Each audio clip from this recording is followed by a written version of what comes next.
भारत के energy future में एक बड़ा बदलाव आ रहा है। इसकी कहानी शुरू हो रही है रीवा से। रीवा जिले से एक ऐसा इन्वेस्टमेंट जो पूरे देश की तस्वीर बदल सकता है। चलिए समझते हैं कैसे। 28,000 करोड़ रुपए। जी हाँ, ये कोई छोटी मोटी रकम नहीं है।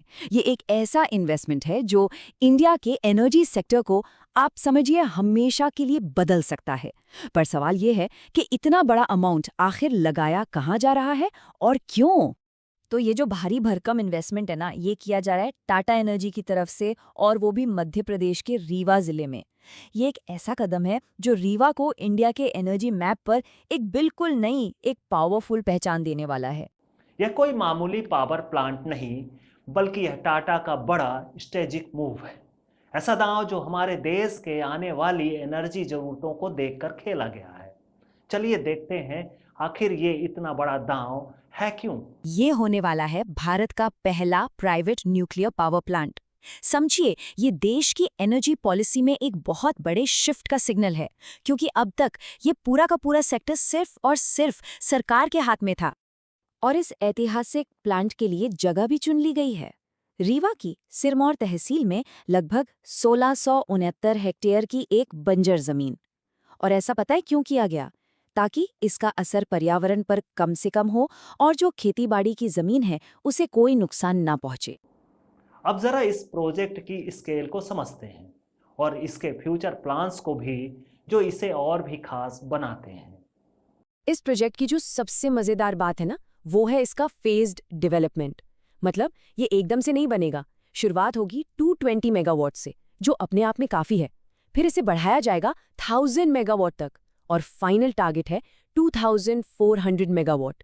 मतलब ये देश के सबसे बड़े पावर प्लांट्स में से एक बन जाएगा। भारत में इतनी सारी इंडस्ट्रियल एरिया हैं, उन्हें छोड़कर टाटा ने अपने इस हेरिटेज प्रोजेक्ट के लिए रीवा को ही क्यों चुना? रीवा कोई आज का एनर्जी हब नहीं है। ये पहले से ही एक ऑलराउंडर है। यहाँ पर थर्मल पावर प्लांट है, सोलर है, हाइड्रो पावर भी है, और तो और वेस्ट टू एनर्जी प्लांट भी है। बस एक चीज की कमी थी, न्यूक्लियर पावर की। और अब इस प्लांट के आने से ये तस्वीर पूरी हो जाएगी। और बात सिर्फ एनर्जी की नहीं है। पिछले कुछ सालों में रीवा का जो इंफ्रास्ट्रक्चर है ना, वो भी बहुत तेजी से बदला है। एयरपोर्ट बेहतर हुआ है, सड़कों का नेटवर्क काफी अच्छा हो गया है, रेल कनेक्टिविटी भी है, पानी की कोई कमी नहीं। और सबसे बड़ी बात, वहाँ का जो एडमिनिस्ट्रेशन है उसका रवैया भी काफी पॉजिटिव रहा है। तो सब मिलाकर इन्वेस्टर्स के लिए एक परफेक्ट माहौल तैयार हो गया। कोई भी बड़ा प्रोजेक्ट सिर्फ मशीनों और पैसे का खेल नहीं होता, इसका एक मानवीय पहलू भी होता है। तो चलिए देखते हैं ये प्रोजेक्ट यहाँ के आम लोगों की जिंदगी को कैसे बदलने वाला है। 5,000।